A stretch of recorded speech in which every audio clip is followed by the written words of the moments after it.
everybody. Welcome to Zeke Speaks. This is actually my first episode, so this is pretty rad. I'm pretty excited. I'm so excited. We get to review 1917. It's the first big movie of 2020. Obviously, it's in this award season, so you're hearing probably a lot of talk about it when it comes to the Oscars and stuff like that. What I really like to do when I first go into a movie, or when I think about if I liked it or not, I look at a lot of facts about it. I look at how much it costs, who's the director, the cast, stuff like that. The director is Sam Mendes. I personally did not know much about Sam Mendes. I just know him from directing Skyfall, which Skyfall is amazing. It's the best James Bond movie I think I've seen.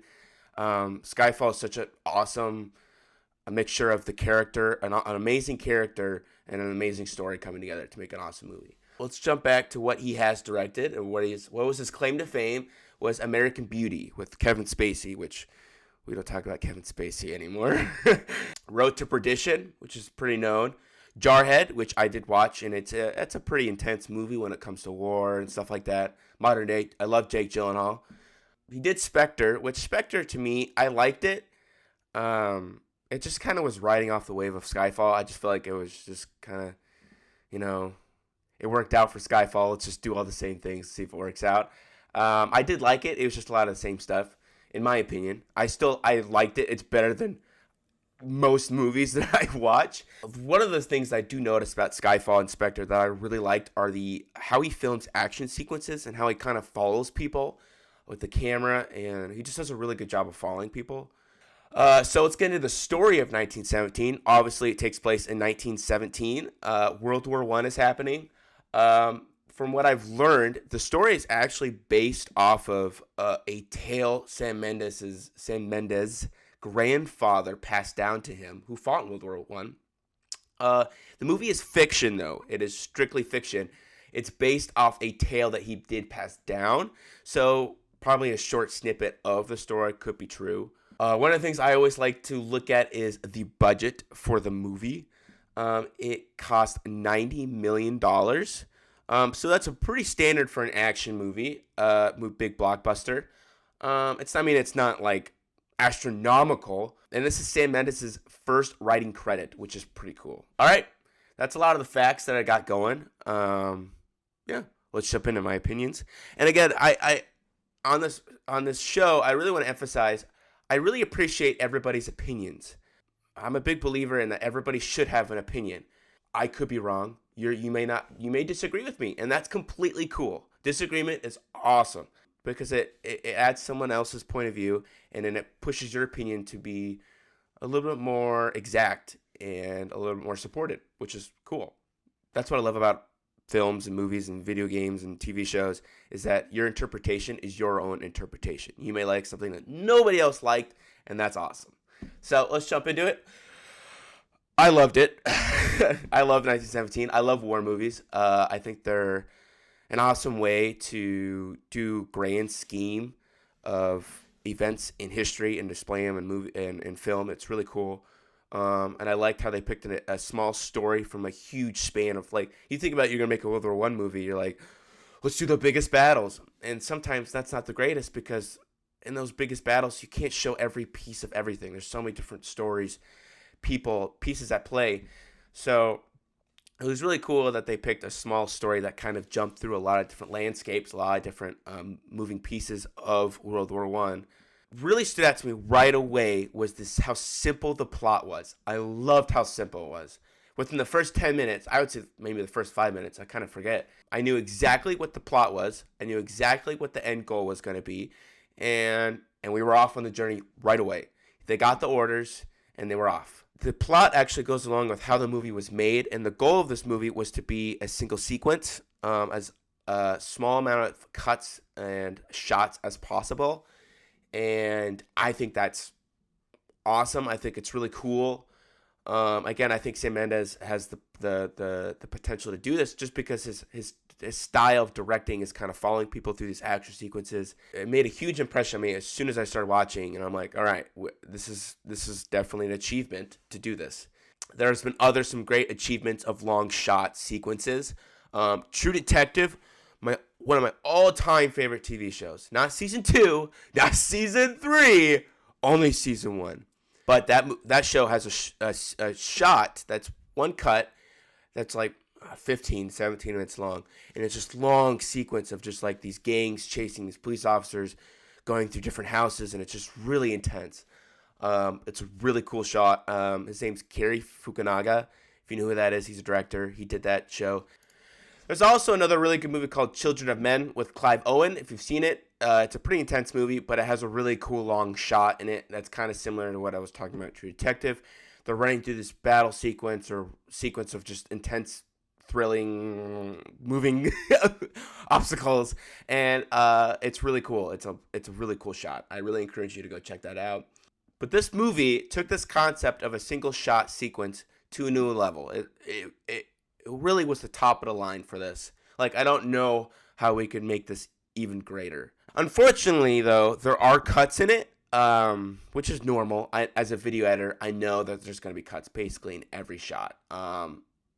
They said it was supposed to be... I knew there's going to be cuts when they say it's supposed to be a single sequence. It's supposed to appear to look like one shot. When I was like, okay, there's going to be cuts.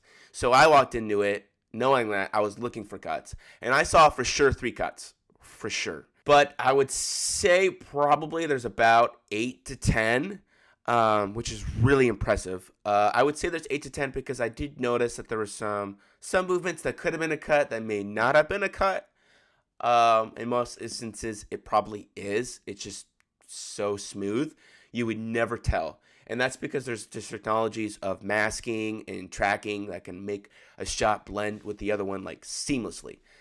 How the camera is going through these sets with the mud, the terrain, the underground bunkers, that was just incredible. I was thinking about technologies and how they would do that.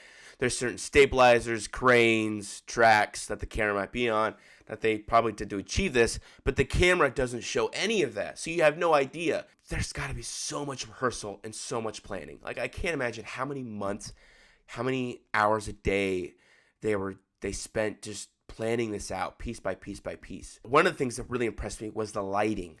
The lighting throughout the entire movie is so well done. And I know that's so difficult because the shots are so long. There's so many things that can make it go wrong. Like, there's a scene with the flares and it's lighting up these ruins. And that's so hard to do, but they did it so well. Like, I don't know how many takes they probably did of it, but it's so well done. Acting is another huge piece that I don't usually deal with, that if somebody forgets their lines and stuff like that, that adds to more layers of rehearsal and time. So I could tell how intricately this movie was put together and how much time that probably took. I'll say this time and time again when I talk about movies. Taking the time to make the movie is worth it. Rushing things is probably the worst thing you can do about a movie. Obviously, yes, budgets come involved and put pressures on things, and I get that. You have to have a timeline. Having an organized shoot is so important. But when it comes to an efficient production, every moment counts. And so when stuff is rushed, when they have a bad planner and things aren't organized, and then obviously time gets away, you can tell. I can tell right away. And I could tell about this movie. They took the time to do these things because every piece flowed together so well. I thought the acting was incredible. I call these moments cheeseball moments when it's really cringy. Let's kick some ice. I felt no real cheeseball moments with these actors. All right, and now we jump into some unpopular opinions, and that's totally fine. No movie is perfect. No piece of art is perfect. Now, there was one scene that did bother me a little bit. It's when the main character, Lance Corporal Schofield, I think is how his name is, Schofield. He went into the basement of the ruin. It's the nighttime scene. It's the ruins, and there's a house that he goes in his basement in. And it turns out there's a young French girl hiding there with a baby. And she starts helping his wounds, and there's this moment. And I just feel like it was really cliche. The good-looking girl helping the main guy's wounds. I mean, it just felt cliche to me. I've seen it before. A lot of movies do it, especially war movies, action movies. They do this sort of thing. And It kind of pulled me out, and it was definitely slower paced than the rest of the movie. There was another moment that kind of bothered me. The rats. Sometimes the rats looked okay. They looked almost real. And sometimes the rats looked awful. And this is probably, you can't control rats on a set. You can't have real rats. Oh, rats. And I totally understand that. There's probably no workaround doing this without visual effects. I just feel like some of the shots, I could tell that they were fake more than others. And I don't know what the workaround is around that. Maybe spending more time on those shots. But overall, production-wise, this movie was great. Now that we've touched on production, we're going to jump into the story. So, spoiler time. If you have not watched this movie, please stop watching this video right now. We're going to jump into the story, and it's going to reveal some things that probably you wanted to save for the movie-going experience. So please, if you have not seen the movie, stop. I'm going to talk about spoilers a lot. So yeah, let's jump into the story. It was really cool to see from beginning to end this story unravel. They go from delivering this message. I was actually really surprised when Lance Corporal Blake died. Yeah, so I thought the bond between those two characters was really nice. They really blended together well. It really led the story to a new development, which I thought was really interesting. When Corporal Schofield makes it to Benedict Cumberbatch's character, I thought it was really interesting. He played this really good, just tough guy that was like, I for a second thought the attack was still going to happen even after getting this message. So I thought it was really interesting that they actually let the note go. I thought maybe the movie was like, despite, going through all this, it was going to end on a kind of dark undertone of war and go to this length of all these people died, even when this message went through, and it's just about people just wanting war or people wanting to prove themselves and other factors. So I thought it was cool that it made a better ending. And then when Schofield gets to the older brother, Blake, that moment of connection I thought was so well done. Interesting note, that was in one take, or that was the first take that they did, which I think is really cool. I thought the older brother did an awesome job of showing emotion. He's my boy, Rob Stark. But this point of connection between these two characters needs to be just spot on. It needs to be perfect. And when it is not perfect, it pulls the audiences out. It would suck me out, definitely. So if you just paid a cheap actor, cheap extra, or low-budget guy to do it, it may have not been as impactful, which is the ending of your movie. So they probably put that person in that role to make that piece even more meaningful, that scene. Now, we're going to get into my favorite part about storytelling, which is character arcs. I love character arcs. That's why I love stories mainly. I love connecting with characters. And I thought this movie wouldn't have much of a character arc as I expected. So that kind of surprised me, maybe why I liked it a little bit more than some other people did. The character arc of Schofield is really cool. I really enjoyed it. It had a really interesting layer of like mystery that it added to it. We start out and we don't know too much about Schofield. He's kind of on this lore, they're on this mission, and he's kind of the sidelined character, and then he kind of takes the stage and takes the shift. But in those stages, we figure out that he doesn't really care about his medals. He doesn't care about achieving honor and bringing that back to his family. We kind of figure out that he doesn't like going back home, which is interesting. There's some reason why. I kind of picked up that he didn't like saying goodbye. Maybe it was the point. We're not sure. So we don't know if he has any family, if he had a rough life back then. And the other Corporal Blake is kind of a little more wealthy, it seems like. He has a garden. He's a really good connection with his mom. And so hearing this correlation, hearing the conversations kind of builds this arc a little bit more.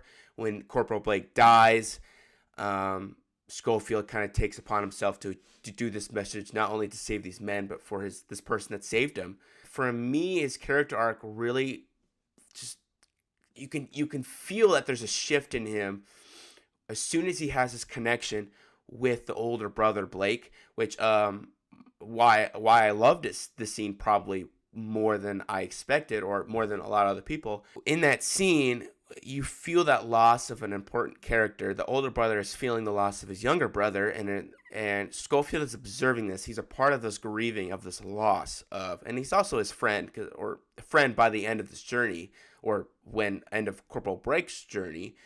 He's observing this, and then he pulls out a picture of his own family in one of the final shots, and this shift for him instead focuses on just somebody else in this war trying to survive, just trying to get by. It shifts back to the people that he loves, and it looks like he has a picture of a wife and a daughter. This was my interpretation of it, and I really liked it. It was very impactful for me. Yeah, so let's jump into this rating. I really liked the story. I loved everything about it. I really liked the character arc, was kind of the thing that I was really wanting to talk about. Yeah, so every time I review a movie, I'll do a rating out of 10. And again, this is solely my opinion. I actually would really cool if you guys commented your rating on this out of 10. I'd really like to hear what other people's thoughts were. Again, I'm not the final word. I'm not a professional critic. I'm just a person that kind of works in this industry. I love observing and learning about movies and video games and stories and stuff like this. My rating for this would be a 9.3.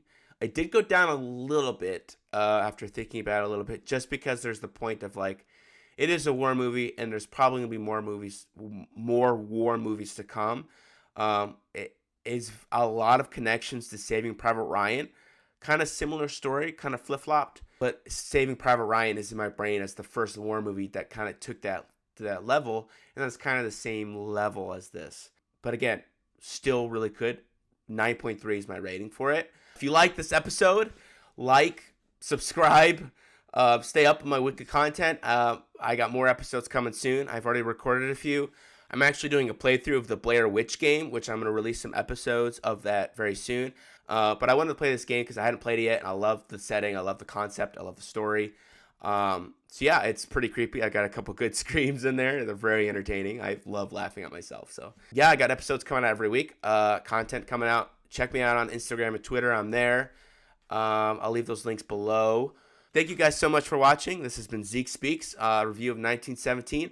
Hope you guys enjoyed it, and I'll hope to see you soon.